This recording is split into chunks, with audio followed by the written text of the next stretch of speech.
ஒரு நிமிடம். உங்கள் வாழ்க்கையிலேயே மிகப்பெரிய பிரச்சனை என்ன? அது ஒரு பெரிய கடன் சுமையா? தீராத உடல்நலக்குறைவா? அல்லது உங்களை யாரும் புரிந்து கொள்ளாத ஒரு ஆழ்ந்த தனிமையா? சில சமயங்களில் இந்த பிரச்சனைகளெல்லாம் ஒன்று சேர்ந்து நம்மை மூழ்கடித்து விடுவது போல உணர்கிறோம், இல்லையா? கற்பனை செய்து பாருங்கள். ஒரு மனிதர் கிட்டத்தட்ட 950 ஆண்டுகள் தொடர்ச்சியான மறுப்பையும் கேலியையும், ஏன் தன் சொந்த குடும்பத்தையே இழக்கும் துயரத்தையும் தாங்கிக் கொண்டிருந்தார். அவர் கையில் இருந்தது ஒரே ஒரு ஆயுதம், ஒரு சின்னஞ்சிறிய துவா. ஆச்சரியமாக இருக்கிறதல்லவா?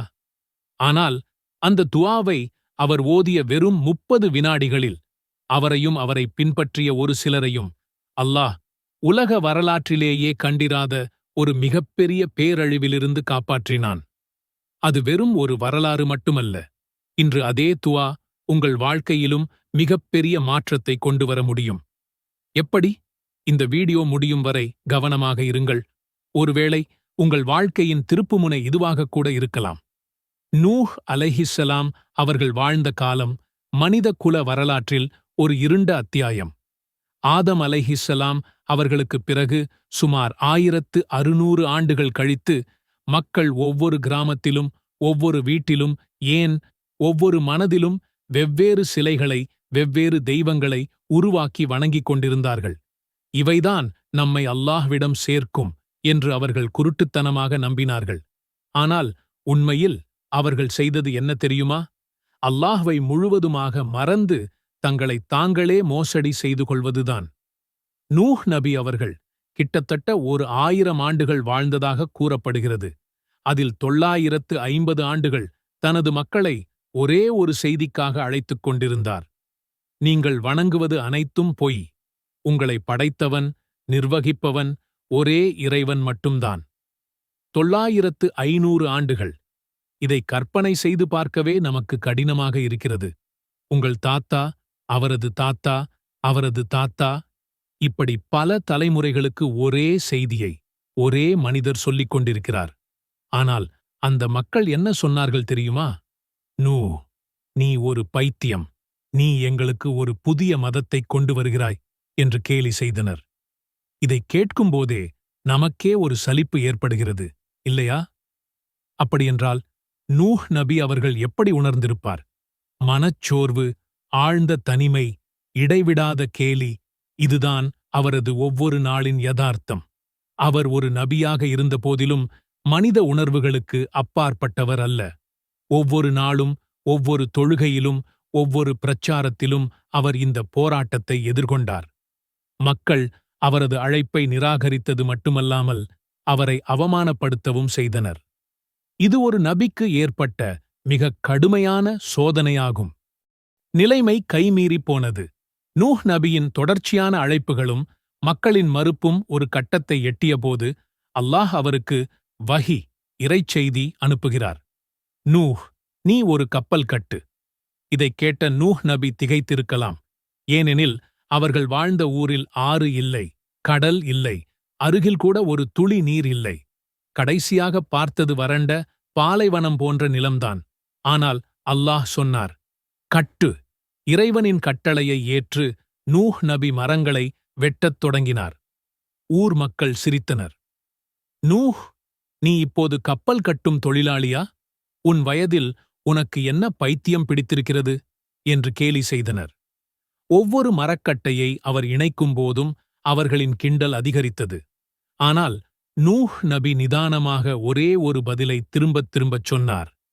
நீங்கள் இப்போது கேலி செய்யலாம், ஆனால் வெள்ளம் வரும்போது இந்த கப்பல் உங்களை நினைவுபடுத்தும். அவர் நம்பிக்கையுடன் தனது பணியைத் தொடர்ந்தார். ஏனெனில் அது அல்லாஹ்வின் கட்டளை. அவர் தனது மக்களைப் போலவே மனித கண்களால் பார்க்கவில்லை. மாறாக இறைவனின் வாக்குறுதியில் முழு நம்பிக்கை வைத்தார். ஒரு நாள் வந்தது. வானம் கருகியது. மேகங்கள் திரண்டன. இடி இடித்தது. பின்னர் நிலம் பிளந்தது. அதிலிருந்து நீர் பீரிட்டது. வானத்திலிருந்து அடைமழை கொட்டியது. பூமியிலிருந்து நீர் ஊற்றெடுத்தது. மக்கள் பயந்து ஓடினர். வீடுகளின் கதவுகளை மூடினர். ஆனால் நீர் அவர்களை துரத்தியது. அது ஒரு பிரளயம். நூஹ் நபி நம்பிக்கை கொண்ட தனது குடும்பத்தினருடனும் சில விலங்குகளுடனும் கப்பலில் ஏறினார். மற்றவர்கள் அந்த பெருவெள்ளத்தில் மூழ்கி அழிந்தனர். 900 ஆண்டுகள் ஒரே இறைவனின் பக்கம் அழைப்பு விடுத்த ஒரு சமூகம் வெறும் 30 நாட்களில் முழுமையாக அழிந்தது. இது வரலாற்றில் பதிவு செய்யப்பட்ட ஒரு மிகப்பெரிய அழிவு, ஒரு உண்மையான வைபவம். அந்த துயரமான தருணத்தில் நூஹ் நபி அவர்கள் ஓதிய அந்த சக்தி வாய்ந்த துஆ திருக்குரானின் 54வது அத்தியாயத்தின் 10வது வசனத்தில் அழகாக பதிவு செய்யப்பட்டுள்ளது. இது அரபியில் வெறும் 5 வார்த்தைகள் மட்டுமே, ஆனால் அதன் ஆழமும் அர்த்தமும் பிரம்மாண்டமானவை. ரப்பி இன்னி மக்லூபுன் ஃபந்தஸிர். நிச்சயமாக நாம் தோல்வியடைந்தவனாக இருக்கிறேன், ஆகவே நீ எனக்கு உதவி செய்வாயாக என்று அவர் தம் இறைவனிடம் பிரார்த்தித்தார். இந்த துஆவை உங்கள் இதயத்தில் பதிய வைத்துக் கொள்ளுங்கள். வெறும் வார்த்தைகளாக அல்ல, உங்கள் உள்ளத்தின் ஆழத்திலிருந்து அல்லாஹ்வின் மீது முழு நம்பிக்கை வைத்து ஓதுங்கள். உங்கள் முயற்சியை தொடருங்கள். உங்கள் கப்பலை கட்டுங்கள்.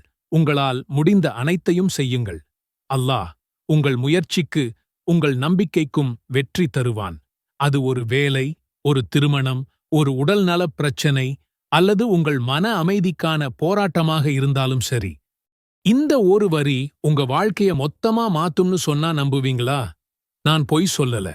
வெறும் 3 நாள் ஒரு ராஜா இந்த ரகசிய துஆவை ஓதினார். அவர் சாம்ராஜ்யமே தலைகீழா மாறிடுச்சு. இன்னைக்கு அந்த ரகசியத்தை நான் உங்களுக்கு கொடுக்கப் போறேன். இத நீங்க செஞ்சா உங்க வாழ்க்கை பழையபடி இருக்கவே இருக்காது.